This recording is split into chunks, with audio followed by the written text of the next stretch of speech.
Hello students, कल की हमने क्लास में मौलिक अधिकार पढ़ रहे थे और मौलिक अधिकारों में हमने जो 3 प्रकार के मौलिक अधिकार पढ़ लिए थे। दोनों प्रकार के शुरुआत में समानता का अधिकार पढ़ा था जो अनुच्छेद 14 से 18 तक आता है। फिर हमने स्वतंत्रता का अधिकार पढ़ा था जो अनुच्छेद 19 से 22 के अंतर्गत आता है। अनुच्छेद 19 में जो है वो 6 प्रकार की स्वतंत्रताएँ हैं, फिर 20, 21 और 22।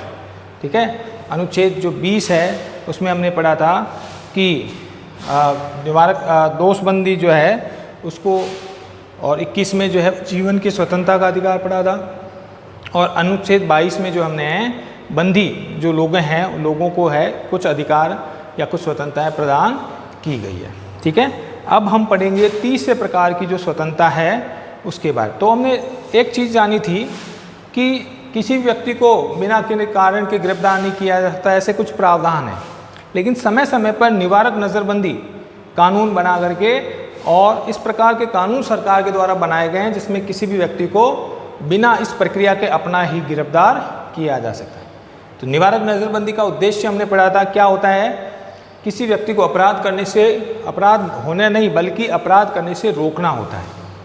अपराध के बाद नहीं, गिरफ्तार करना नहीं, बल्कि किसी व्यक्ति को अपराध यानी संदेह के आधार पर बिना प्रक्रिया के ही उसे गिरफ्तार किया जा सकता है। और अगर निवारक नज़रबंदी के द्वारा उसे गिरफ्तार किया गया है तो फिर आपको बाकी प्रक्रिया यानी सरकार को बाकी प्रक्रिया की ज़रूरत नहीं है कि 24 घंटे के सामने पेश करो, बाकी वकीलों की आवश्यकता हो, या इस तरह के हम कह सकते हैं बाकी जो प्रक्रिया है उसकी आवश्यकता नहीं है। तो समय समय पर ऐसे कई कानून बने थे, उसके बारे में हमने बात की थी कि सबसे पहले जो है निवारक नज़रबंदी, उसके बाद राष्ट्रीय सुरक्षा कानून, फिर बना था फेरा, फिर बना था टाडा।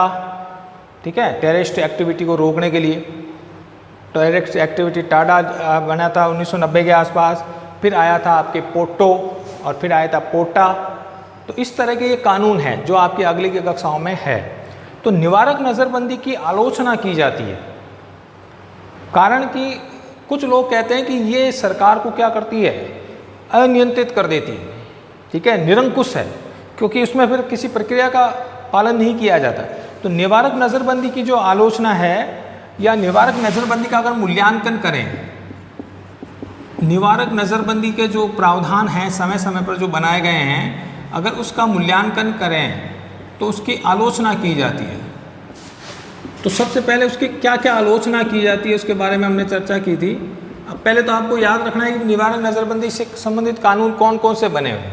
राष्ट्रीय सुरक्षा कानून रासू का बनाया गया था, फेरा बनाया गया था, ठीक है, टाडा बनाया गया था टेररिस्ट एक्टिविटी को रोकने के लिए, फिर पोटो बनाया गया था, फिर पोटा बनाया गया था। इस तरह के एक निवारक नज़रबंदी के कानून समय समय पर बने थे। तो इनकी आलोचना भी की जाती है कि ये जो कानून है जो सरकार ने बना रखे हैं उसमें फिर न्यायपालिका की जो संविधान की जो मौलिक अधिकार दिए गए हैं उन मौलिक अधिकारों को छीनने के लिए इस तरह के कानून बनाए गए हैं। ठीक है, तो क्या क्या आलोचनाएं की जाती है। पहला, इन्हें अलोकतांत्रिक कहा जा सकता है। अलोकतांत्रिक,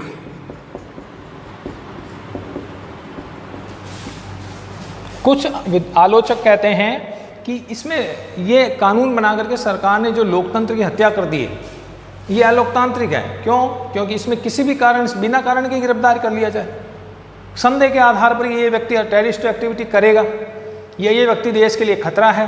तो इस तरह के कानून के माध्यम से सरकार अपनी जो राजनीतिक द्वेष है उसमें भी इसका प्रयोग कर सकती है कि साहब ये अपराध करेगा, अरे किया तो नहीं। तो अलोकतांत्रिक यानी बिना किसी कारण के व्यक्ति को गिरफ्तार कर लेना, ये तो अलोकतांत्रिक है। उसको सजा देना, यातना देना, जेल में डालना और बाकी प्रक्रियाएं नहीं अपनाना, तो ये तो अलोकतांत्रिक है। इसीलिए कुछ आलोचक कहते हैं कि निवारक नज़रबंदी के जितने भी जो कानून हैं यानी वह प्रक्रिया अलोकतांत्रिक है। ठीक है, दूसरी आलोचना की जाती है प्रतिक्रियावादी।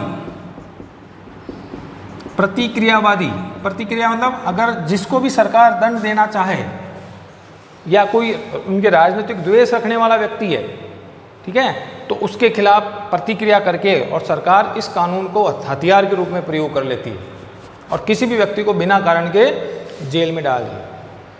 1975 में जब इंदिरा गांधी ने आपातकाल लगाया था तो 1.5 साल के आपातकाल के दौरान कई लोगों को जेल में डाल दिया गया इस आधार पर कि साहब ये देश जो है हिंसा करेंगे या ये जो है देश की शांति व्यवस्था को भंग करेंगे, इस आधार पर उनको जेल में डाल दिया।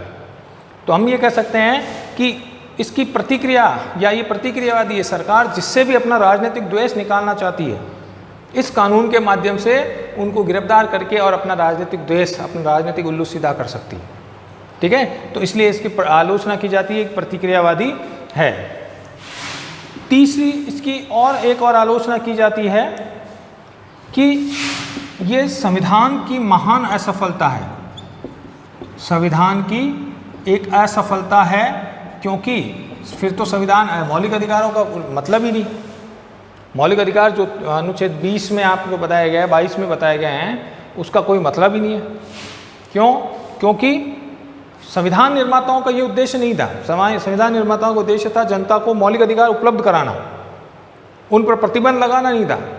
ठीक है, लेकिन इन कानूनों के माध्यम से बाकी सारे अधिकार अपने आप ही छीन लिए जाते हैं, सारी स्वतंत्रताएं अपने आप ही खत्म हो जाती है। भारत में भ्रमण करने की, आवास करने की, ठीक है, इन सारी स्वतंत्रताओं को अपने आप ही छीन लिया जाएगा, ना फिर आप कहीं जा सकते हो क्योंकि जेल में डाल दिया जाएगा। तो ये माना जाता है कि ये संविधान को असफल कर देता है। इसके माध्यम से सरकार किसी भी व्यक्ति को गिरफ्तार करके कह दी हमने निवारक नज़रबंदी के द्वारा गिरफ्तार किया, इस कानून के गिरफ्तार किया। ठीक है, तो ये संविधान को असफल कर सकती है, संविधान की असफलता। और फिर जब इस प्रकार के कानून लाए जाते हैं तो फिर संविधान, जनता के जो है मन में संविधान के प्रति अविश्वास पैदा होता है कि साहब संविधान कुछ नहीं है, कुछ पालन नहीं हो रहा है, उसको फला आदमी को बिना कारण के डाल दिया जेल में। ठीक है, तो इस तरह ये संविधान की असफलता एक बड़ी असफलता को इंगित करता है। और चौथी है, ये जो है वो निरंकुशता के प्रतीक हैं, निरंकुशता के प्रतीक हैं, यानी सरकार की राजनीति जो निरंकुशता है उसको ये इंगित करते हैं। ठीक है, क्योंकि सरकार इन कानूनों के माध्यम से निरंकुश हो जाती है, सरकार पर कोई अंकुश नहीं रहता कि किस कारण से गिरफ्तार किया, हमने निवारक नज़रबंदी के तहत गिरफ्तार किया, कितने दिन जेल में रखोगे कोई गारंटी नहीं, कारण बताने की आवश्यकता नहीं है, वकील की ज़रूरत नहीं है कि हमने इस कानून के तहत उनको जेल में डाला। ठीक है, तो इस तरह हम कह सकते हैं कि ये सरकार की निरंकुशता के प्रतीक हैं। ठीक है, तो ये तो हो गई इसकी आलोचना, लेकिन इसका महत्व भी है, महत्व के बिंदु भी हैं। हालांकि निवारक नज़रबंदी कानूनों की समय समय पर कई आलोचनाएं की जाती है, लेकिन इसका राजनीतिक महत्व भी, इसका महत्व भी है। कुछ लोग कहते हैं कि देश की एकता और अखंडता को बनाए रखने के लिए, एकता व अखंडता को बनाए रखने के लिए भी इस प्रकार के कानून आवश्यक होते हैं। भारत जैसे जातिगत जहाँ पर जातिवाद, भाषावाद, इस प्रकार के सांप्रदायिकता, इस प्रकार के जो राजनीतिक सामाजिक जो दोष हैं उनसे निपटने के लिए इस प्रकार के कानूनों की आवश्यकता है। ठीक है, क्योंकि कुछ लोग सांप्रदायिक हो जाते हैं, लड़ाई झगड़े करवाते हैं, धार्मिक रूप दे करके किसी को दंगे करवा सकते हैं। तो अगर उन्हें समय पर नहीं रोका गया तो दंगे बहुत बड़े भीषण रूप ले सकते हैं। ठीक है, इसलिए देश की एकता और अखंडता को बनाए रखने के लिए और देश में सांप्रदायिकता, जातिवाद, इन सब को रोकने के लिए, ठीक है, जातिवाद, सांप्रदायिकता, एक और बड़ी समस्या है अलगाववाद, देश को अलग तोड़ने की कोशिश, जो खालिस्तान जैसे, पंजाब में खालिस्तान जैसे अलग मांग की गई थी। तो अलगाववाद, जातिवाद, भाषावाद या फिर सांप्रदायिकता, ऐसी कुरीतियों, बुराइयों को रोकने के लिए इस प्रकार के कानून आवश्यक होते हैं और ऐसे होने ज़रूरी है। वरना मौलिक अधिकारों की अगर बात करते रहे तो ऐसे व्यक्ति अपना काम भी कर जाएंगे और गिरफ्तार भी नहीं होंगे, या गिरफ्तार तब होंगे जब एक बहुत बड़े दंगे का रूप ले लेगा, जब देश की एकता को खतरा उत्पन्न हो जाएगा, तब फिर उसके बाद उन पर कार्रवाई करने से क्या मतलब। इसलिए इस प्रकार की देश की एकता को बनाए रखने के लिए इस प्रकार के कानूनों की आवश्यकता होती है। ठीक है, तो हमने पढ़ा है निवारक नज़रबंदी का मूल्यांकन क्या है, उसकी आलोचनाएं पूछे तो हम 3-4 पॉइंटों में आलोचना कर सकते हैं कि निवारक नज़रबंदी के जो कानून है वो अलोकतांत्रिक है, प्रतिक्रियावादी हैं, संविधान की असफलता के प्रतीक हैं और निरंकुशता के प्रतीक हैं। ठीक है। और अगर इसका महत्व पूछा जाए तो महत्व भी कह सकते हैं कि देश की एकता और अखंडता तो जो वर्तमान में जो बुराइयां हैं, सामाजिक बुराइयां, जातिवाद, सांप्रदायिकता, अलगाववाद, इन बुराइयों से निपटने के लिए इस प्रकार के कानूनों की आवश्यकता होती है। ठीक है, तो ये हो गया आपके दूसरे प्रकार का जो मौलिक अधिकार है, वो है स्वतंत्रता का मौलिक अधिकार। अब हम पढ़ते हैं तीसरे प्रकार का जो मौलिक अधिकार है।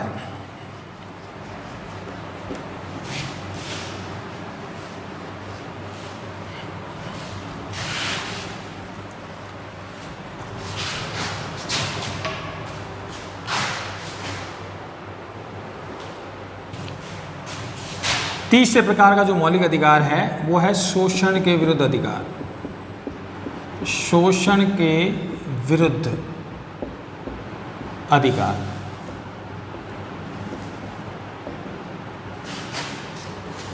ये इनका उल्लेख जो है वो दो अनुच्छेदों में किया गया है, अनुच्छेद 23 व 24।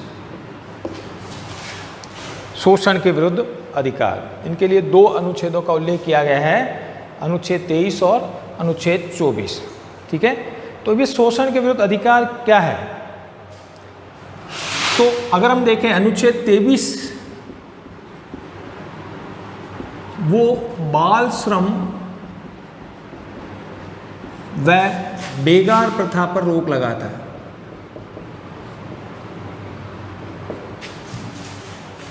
बाल श्रम व बेगार प्रथा पर रोक लगाता है। बेगार, बाल श्रम ये हो गया, इसमें बेगार हो गया पहले कि एक तो मानव व्यापार व बेगार प्रथा पर रोक। अब देखिए मानव व्यापार क्या है कि मनुष्य को बेचना। ठीक है, पहले दास प्रथा जो थी, मानव व्यापार को सीधे हम दास प्रथा के रूप में भी कह सकते हैं, दास प्रथा। तो दास प्रथा क्या थी? जब कोई व्यक्ति कर्ज नहीं चुका पाता था या जो युद्ध में हार जाता था तो ऐसे व्यक्ति को गुलाम या दास बना लिया जाता था। तो इस अनुच्छेद के तहत मानव का व्यापार करना तथा किसी व्यक्ति को दास या गुलाम बनाना जो है उस पर प्रतिबंध लगा दिया गया है। ठीक है, यानी अब आप मानव का व्यापार नहीं कर सकते, किसी व्यक्ति को खरीद नहीं सकते, आदमी को नहीं खरीद सकते। ठीक है, और मानव व्यापार मतलब वो मनुष्य का लेन देन जो आपके पिछले दास प्रथा जो होती थी उस टाइप, तो उस पर कानूनन रोक लगा दी गई है इस अनुच्छेद के तहत। और बेगार प्रथा क्या है? बेगार का मतलब किसी भी व्यक्ति को बिना पारिश्रमिक के काम करवाना, बिना वेतन दिए, तो एक तरह से गुलाम ही हो गया। किसी भी व्यक्ति को बिना पारिश्रमिक के कार्य कराना, बिना वेतन दिए, बिना पैसा दिए, बिना उसका जो मेहनताना है दिए, अगर उससे काम करवाया जाता तो वो बेगार कहलाए। ठीक है, तो अनुच्छेद 23 के तहत मानव के व्यापार यानी दास प्रथा और बेगार प्रथा पर प्रतिबंध लगाया गया है। तो अनुच्छेद 23 क्या कहता है? मानव व्यापार यानी दास प्रथा और बेगार प्रथा पर कानूनन रोक लगाई गई है। ठीक है, अब दूसरा जो अनुच्छेद है वो है अनुच्छेद 24, वो है बाल श्रम पर रोक। बाल श्रम पर का निषेध या बाल श्रम का निषेध कह सकते हो या रोक कह सकते हो। ये क्या है?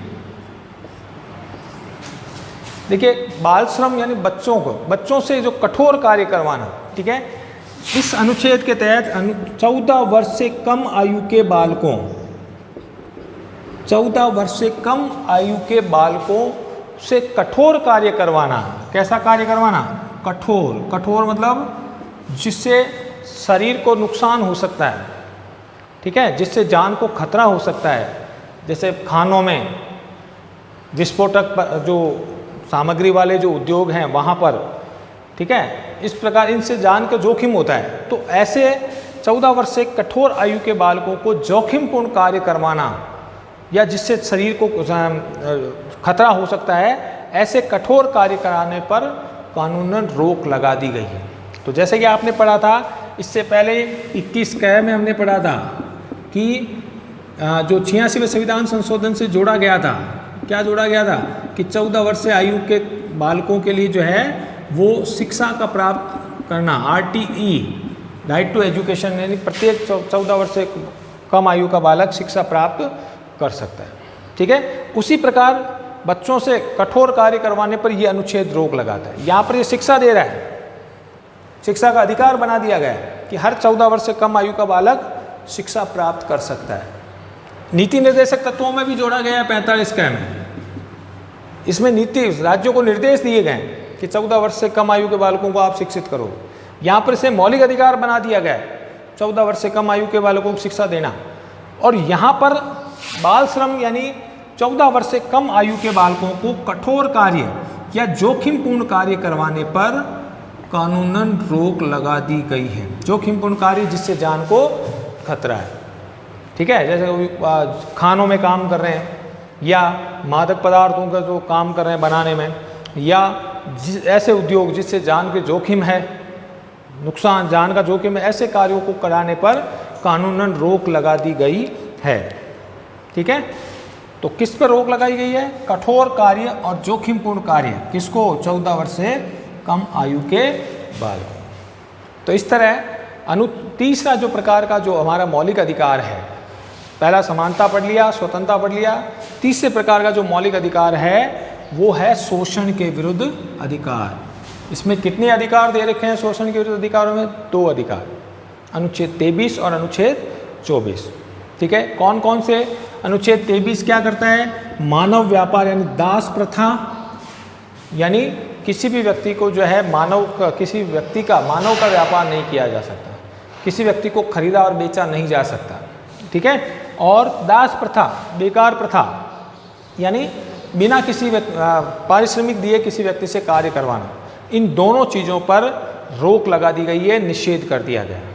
ठीक है, इसका मतलब अगर कोई व्यक्ति से मानव दास प्रथा, किसी व्यक्ति को दास या गुलाम बनाया जा रहा है, या किसी व्यक्ति से बेगार ली जा रही है, पुराने ज़माने में राजा महाराजा बेगार लेते थे।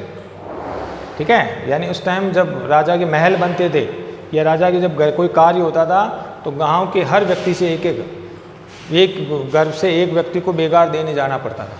इस प्रकार के हमने पढ़े हैं, राजस्थान जो जनजातीय आंदोलन, किसान आंदोलन, उनमें पढ़े हैं बेगार प्रथा के बारे में। तो आज़ादी के बाद इनको रोकने के लिए, बेगार प्रथा को रोकने के लिए और दास प्रथा को रोकने के लिए अनुच्छेद 23 शोषण के विरुद्ध अधिकार के तहत ये अधिकार प्रदान किया गया है। नंबर 2, अनुच्छेद 24 बाल श्रम का निषेध करता है, अर्थात 14 वर्ष से कम आयु के बालकों को कठोर कार्य और जोखिमपूर्ण कार्य करवाने पर रोक लगाई गई है। अगर कोई ऐसा करता है तो उसके बच्चे के माता पिता दोषी होंगे और उनको सजा होगी। ठीक है, तो ये जो बालकों की जो सुकुमार अवस्था है, छोटी अवस्था है, उसमें अगर आप जोखिमपूर्ण कार्य करवाओगे तो उसके माता पिता दोषी होंगे, उनको सजा दी जाएगी। क्योंकि अनुच्छेद 24 जो है वो बाल श्रम को पूरी तरह निषेध करता है। ठीक है, तो ये 2 अधिकार हैं शोषण के विरुद्ध अधिकार के तहत। फिर हम पढ़ते हैं अगला जो चौथा मौलिक अधिकार है उसके बारे में।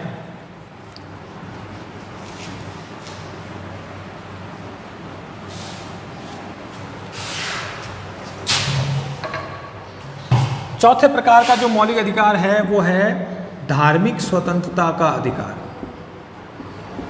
धार्मिक स्वतंत्रता का अधिकार, इसके तहत 4 प्रकार के अधिकार दिए गए हैं। धार्मिक स्वतंत्रता के अधिकार के तहत 4 प्रकार के अधिकार, 4 प्रकार के मौलिक अधिकार दिए गए हैं। इनका जो उल्लेख है आर्टिकल अनुच्छेद 25 से लेकर के 28 तक इसका उल्लेख है, 25 से 28 तक। ठीक है, आर्टिकल 25 से 25 से 28 तक 4 प्रकार के जो अधिकार दिए गए हैं धार्मिक स्वतंत्रता के अधिकार के तहत। ठीक है, अब 4 कौन कौन से अधिकार है 25 से 28 तक? पहले हम बात करते हैं अनुच्छेद 25 से। पहले प्रकार का जो अधिकार है वो है आपके अंतःकरण, अंतःकरण की स्वतंत्रता। अंतःकरण, अंतःकरण का मतलब क्या हो गया? मन से। कोई भी व्यक्ति मन से किसी भी देवी देवता को मान सकता है, किसी भी धर्म को अपना सकता है। जैसे हमने पंथ निरपेक्षता में पढ़ा था कि भारत का कोई राजकीय धर्म नहीं होगा, सभी धर्मों को बराबर महत्व दिया जाएगा। तो इस अनुच्छेद के द्वारा अंतःकरण की स्वतंत्रता, अनुच्छेद 25 ये कहता है कि किसी भी व्यक्ति को अंतःकरण से यानी अपने मन से किसी भी धर्म को मानने, उसका पालन पोषण करने और उसको बढ़ावा देने का पूरा अधिकार होगा। कोई व्यक्ति बालाजी को मानता है, कोई रामदेव जी को मानता है, ठीक है, तो इसमें अंतःकरण से यानी पिता जिस देवता को माने जरूरी नहीं उसका पुत्र भी उसी देवता को माने। हर व्यक्ति को मन से, अंतःकरण से किसी भी धर्म को मानने, किसी भी देवी देवता की पूजा करने, उपासना करने की पूरी स्वतंत्रता होगी। मन से किसी भी देवी देवताओं को नहीं भी मान सकते हैं कि भाई कोई अगरबत्ती करता है, कोई नहीं करता है, कोई मंदिर जाता है, कोई नहीं जाता है, कोई रोज नमाज पढ़ता है, कोई नहीं पढ़ता है।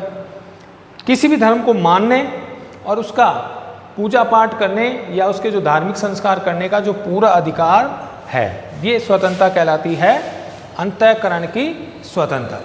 ठीक है, इसके अनुसार किसी भी प्रकार की जो है व्यक्ति मन से अपनी आत्मा से किसी भी देवी देवताओं को मान सकता है।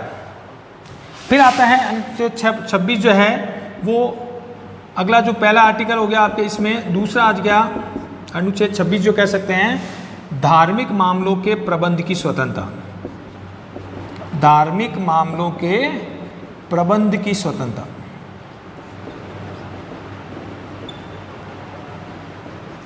ठीक है। दूसरे प्रकार का धार्मिक स्वतंत्रता के अधिकार के तहत पहला हो गया अंतःकरण की स्वतंत्रता, दूसरा हो गया धार्मिक मामलों के प्रबंध की स्वतंत्रता। इसका मतलब हो गया कि व्यक्ति किसी भी धार्मिक संस्था से जुड़ सकता है और उसका प्रबंध कर सकता है। यानी जैसे कोई मंदिर बनाना है, कोई ट्रस्ट बनाना है, तो धार्मिक मामलों में प्रबंध कर सकता है, उसका मैनेजमेंट कर सकता है। और धार्मिक मामलों में जो आय है जो धार्मिक मामलों में की जाएगी वो कर मुक्त होगी।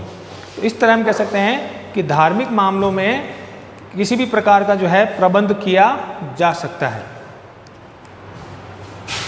तीसरा जो धार्मिक स्वतंत्रता के अधिकार के तहत है वो है धार्मिक जो आय है वो कर मुक्त होगी। ठीक है, यानी धार्मिक कार्यों के लिए दिया गया जो दान है, धार्मिक कार्यों के लिए दिया गया जो दान है वो क्या होगा, कर मुक्त होगा। उस पर किसी प्रकार का कोई टैक्स नहीं लगाया जाए। धार्मिक कार्यों के लिए जो जितनी भी आय अगर खर्च कर रहे हो, किसी मंदिर को दे रहे हो, किसी ट्रस्ट को दे रहे हो, तो उस पर किसी भी प्रकार का कोई कर नहीं लगाया जाएगा।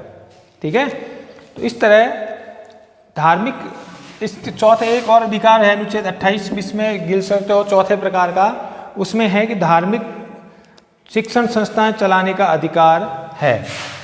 धार्मिक शिक्षण संस्थाएं चलाए जाने का अधिकार है। धार्मिक शिक्षण संस्थाएं चलाने का अधिकार है। तो इस तरह धार्मिक स्वतंत्रता के अधिकार के तहत अनुच्छेद 25 से 28 तक 4 प्रकार के जो अधिकार दिए गए हैं। इसमें पहला अंतःकरण की स्वतंत्रता यानी मन से किसी भी देवी देवताओं को मानने, किसी भी धर्म को मानने की पूरी आज़ादी है। 26 जो है धार्मिक मामलों के प्रबंध के कि आप किसी भी धार्मिक संस्था से जुड़ सकते हो, उसका ट्रस्ट बना सकते हो, उसमें चंदा दे सकते हो। ठीक है, धार्मिक कार्यों के लिए जो आय है जो भी आप खर्च करते हो वो दान कर मुक्त होगा, उस पर किसी तरह का कोई कर नहीं लिया जाएगा। ठीक है, और फिर धार्मिक शिक्षण संस्थाएं यानी धार्मिक शिक्षण संस्थाएं दी जा सकती है। धार्मिक शिक्षण संस्थाएं आप वेद है, पाठशाला है, मदरसे हैं, इस प्रकार की धार्मिक शिक्षण संस्थाएं आप खोल सकते हो। लेकिन सरकारी खर्चों पर जो है इस प्रकार की संस्थाएं नहीं खोली जाएगी। ये ध्यान रखना, आगे हम पढ़ेंगे शिक्षा और संस्कृति का जो अधिकार उसमें ये पढ़ेंगे। तो इस तरह से चौथे प्रकार का जो मौलिक अधिकार है वो है धार्मिक स्वतंत्रता का अधिकार। तो आज हमने 2 मौलिक अधिकार पढ़े हैं। कौन से? शोषण के विरुद्ध अधिकार जो 2 अनुच्छेदों का वर्णन करता है, अनुच्छेद 23 और अनुच्छेद 24। अनुच्छेद 23 जो है वो दास प्रथा यानी मानव व्यापार और बेगार प्रथा पर रोक लगाता है। अनुच्छेद 24 जो है वो बाल श्रम का निषेध करता है यानी बच्चों को कठोर कार्यों, जोखिमपूर्ण कार्यों पर लगाने पर रोक लगाता है। ठीक है, फिर चौथे प्रकार का जो मौलिक अधिकार पड़ा था धार्मिक स्वतंत्रता का अधिकार। 4 अधिकार हैं इसके अनुच्छेद 25 से अनुच्छेद 28 तक। इसमें पहला है अंतःकरण की स्वतंत्रता, यानी मन से किसी भी धर्म को अपनाने, मानने, पूजा पाठ करने, उपासना करने की पूरी आज़ादी है। धार्मिक मामलों में प्रबंध की स्वतंत्रता है, धार्मिक संस्थाएं स्थापित कर सकते हो, उसमें चंदा दे सकते हो। अगला, धार्मिक कार्यों के लिए जो दान है उस पर किसी तरह का कोई कर नहीं लिया जाएगा, कर मुक्त होगा, ठीक है। और चौथा है धार्मिक शिक्षण संस्थाएं चलाने का अधिकार है। मदरसे हैं, गुरुकुल है, ऐसी शिक्षण संस्थाएं हैं, वेद पाठी विद्यालय हैं, उनको खोला जा सकता है। तो इस तरह आज की क्लास में हमने 2 मौलिक अधिकार पढ़े। कल की क्लास में हम जो है वो नेक्स्ट 2 मौलिक अधिकार जो है पढ़ेंगे और आपका जो है मौलिक अधिकारों का जो टॉपिक है वो पूरा हो जाएगा। Thank you.